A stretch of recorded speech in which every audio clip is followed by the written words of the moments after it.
The Adventure of the Speckled Band, adapted from the writings of Sir Arthur Conan Doyle, illustrated by Mariano Eppelbaum. Focus question: what clues does Sherlock Holmes discover? How does the investigation build suspense? In Part 1 of The Adventure of the Speckled Band, Sherlock Holmes and Dr. Watson receive a visitor, Helen Stoner. Miss Stoner shares the mysterious circumstances of her twin sister's death. Part 2. "One moment," said Holmes. "Are you sure about this whistle and metallic sound? Could you swear to it?" "That was what the county coroner asked me at the inquiry. It is my strong impression that I heard it.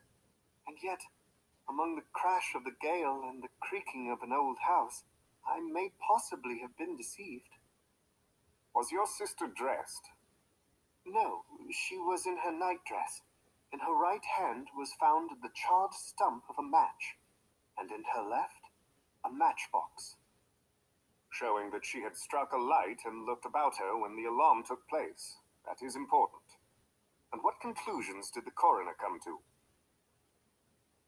"He investigated the case with great care, for Dr. Roylott's conduct had long been notorious in the county, but he was unable to find any satisfactory cause of death. My evidence showed that the door had been fastened upon the inner side, and the windows were blocked by old-fashioned shutters with broad iron bars, which were secured every night. The walls were carefully sounded, and were shown to be quite solid all round, and the flooring was also thoroughly examined, with the same result. The chimney is wide, but is barred up by 4 large staples. It is certain, therefore, that my sister was quite alone when she met her end. Besides, there were no marks of any violence upon her." "How about poison?" "The doctors examined her for it, but without success." "What do you think that this unfortunate lady died of, then?" "It is my belief that she died of pure fear and nervous shock, though what it was that frightened her I cannot imagine." "Were there travelers in the plantation at the time?" "Yes, there are nearly always some there." "Ah, and what did you gather from this allusion to a band, a speckled band?" "Sometimes I have thought that it was merely the wild talk of delirium, sometimes that it may have referred to some band of people, perhaps to these very travelers in the plantation. I do not know whether the spotted handkerchiefs which so many of them wear over their heads might have suggested the strange adjective which she used." Holmes shook his head like a man who was far from being satisfied. "These are very deep waters," said he. "Pray, go on with your narrative." 2 years have passed since then, and my life has been, until lately, lonelier than ever. A month ago, however, a dear friend, whom I have known for many years, has done me the honor to ask my hand in marriage. His name is Armitage, Percy Armitage, the second son of Mr. Armitage of Cranewater, near Reading. My stepfather has offered no opposition to the match, and we are to be married in the course of the spring.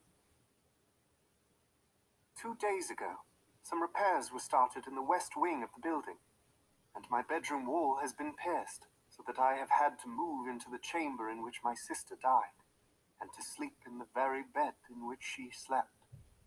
Imagine, then, my thrill of terror when last night, as I lay awake, thinking over her terrible fate, I suddenly heard in the silence of the night the low whistle which had been the herald of her own death. I sprang up and lit the lamp, but nothing was to be seen in the room. I was too shaken to go to bed again, however, so I dressed, and as soon as it was daylight I slipped down, got a dog cart at the Crown Inn, which is opposite, and drove to Leatherhead, from whence I have come on this morning, with the one object of seeing you and asking your advice." "You have done wisely," said my friend. "But have you told me all?" "Yes, all." "Miss Roylott, you have not. You are screening your stepfather. Why, what do you mean? For answer, Holmes pushed back the frill of black lace which fringed the hand that lay upon our visitor's knee. 5 little livid spots, the marks of 4 fingers and a thumb, were printed upon the white wrist. You have been cruelly used, said Holmes. The lady colored deeply and covered over her injured wrist. He is a hard man, she said, and perhaps he hardly knows his own strength. There was a long silence, during which Holmes leaned his chin upon his hands and stared into the crackling fire. This is a very deep business, he said at last. There are 1,000 details which I should desire to know before I decide upon our course of action. Yet we have not a moment to lose.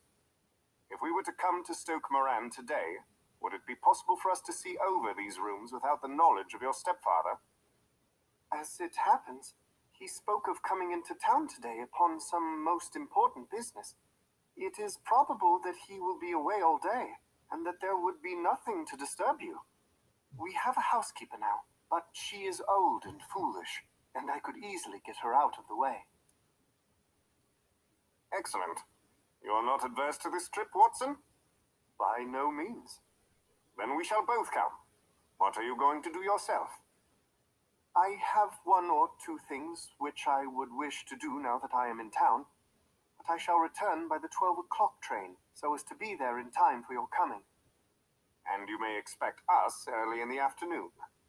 I have myself some small business matters to attend to. Will you not wait and breakfast? No, I must go. My heart is lightened already since I have confided my trouble to you.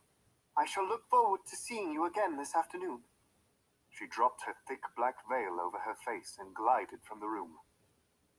And what do you think of it all, Watson? Asked Sherlock Holmes, leaning back in his chair. It seems to me to be a most dark and sinister business. Dark enough and sinister enough.